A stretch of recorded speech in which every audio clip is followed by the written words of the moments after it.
Pada video ini, kita akan membahas tentang matematikawan Eropa dan karya-karyanya.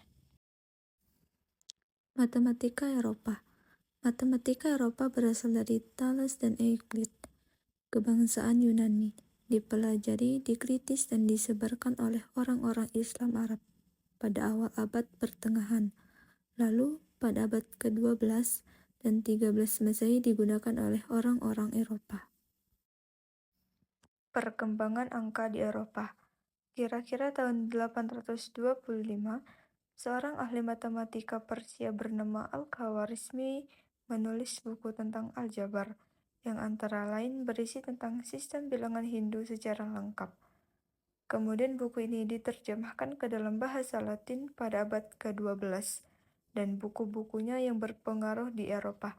Terjemahan inilah yang memperkenalkan sistem bilangan Hindu Arab ke Eropa.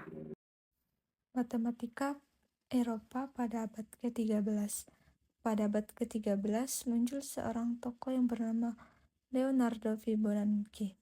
Leonardo Fibonacci, atau yang lebih dikenal sebagai Leonardo da Pisa, adalah matematikawan yang paling berbakat pada abad pertengahan. Karya yang terbesar adalah sebuah buku yang berjudul Liber Abaci. Pada tahun 1202 Masehi, di buku ini berisi tentang problem-problem dengan menggunakan lambang Hindu Arab.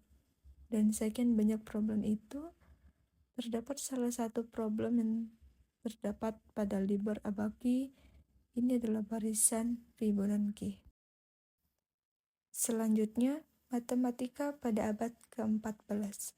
Pada abad ini terjadi perang 100 tahun dengan pergolakan politik ekonomi di Eropa Utara yang sedang memuncak. Matematikawan terbesar masa itu adalah Nicole Oresme.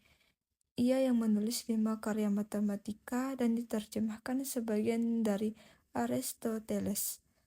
Dalam salah satu saluran itu, muncul penggunaan pertama, yaitu eksponen, pecahan, dan di saluran lain ia menempatkan poin dengan koordinat.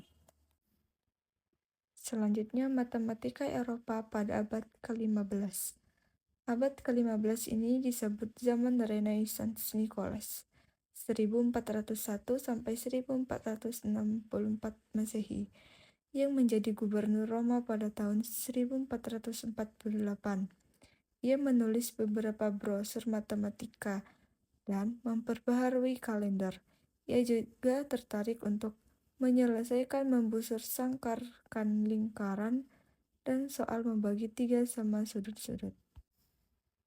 Selanjutnya, matematika Eropa pada abad ke-16. Pada abad ke-16, ada prestasi matematika, yaitu simbol aljabar. Telah dimulai dengan baik. Perhitungan dengan angka Hindu Arab menjadi standar. Pecahan desimal telah dikembangkan, persamaan kubik dan kuadrat telah terselesaikan, bilangan negatif telah diterima, trigonometri telah disempurnakan, dan sistematis dapat menghitung dengan beberapa tabel dengan sangat baik. Selanjutnya, terdapat tokoh-tokoh matematika Eropa dan karya-karyanya. Yang pertama ada René Descartes. René Descartes lahir di La Haye, Prancis pada tanggal 31 Maret 1596. Ia dikenal juga sebagai Renatus Cartesius dalam literatur berbahasa Latin karena karyanya yang menciptakan sistem koordinat Cartesius. Yang kedua ada Isaac Newton. Isaac Newton dilahirkan pada tanggal 4 Januari 1643. Newton mengembangkan kalkulus integral, dan ia juga berhasil menyebarkan teori binomial. Ia mengembangkan metode Newton untuk melakukan pendekatan terhadap nilai nol suatu fungsi dan berkontribusi terhadap kajian deret pangkat. Tokoh selanjutnya yaitu Leonhard Euler. Leonhard Euler ini dikenal dengan hasil karyanya berupa kurva tertutup untuk menggambarkan pemikiran silogisme pada tahun 1768 Masehi. Diagram ini telah dikenal dengan nama diagram Euler. Selanjutnya ada Friedrich Gauss adalah salah satu tokoh yang karyanya yaitu menerbitkan buku Disquisitiones Arithmetico, yaitu sebuah teori bilangan yang paling berpengaruh di sepanjang zaman. Matematikawan Eropa selanjutnya ada Augustin-Louis Courbet yang lahir di Paris, dan salah satu karyanya adalah mengembangkan rumus dari Euler tentang geometri bidang dengan menghubungkan jumlah sudut, permukaan, garis partek dari polyhedron, sehingga didapatkan rumus S ditambah 2 sama dengan M ditambah V.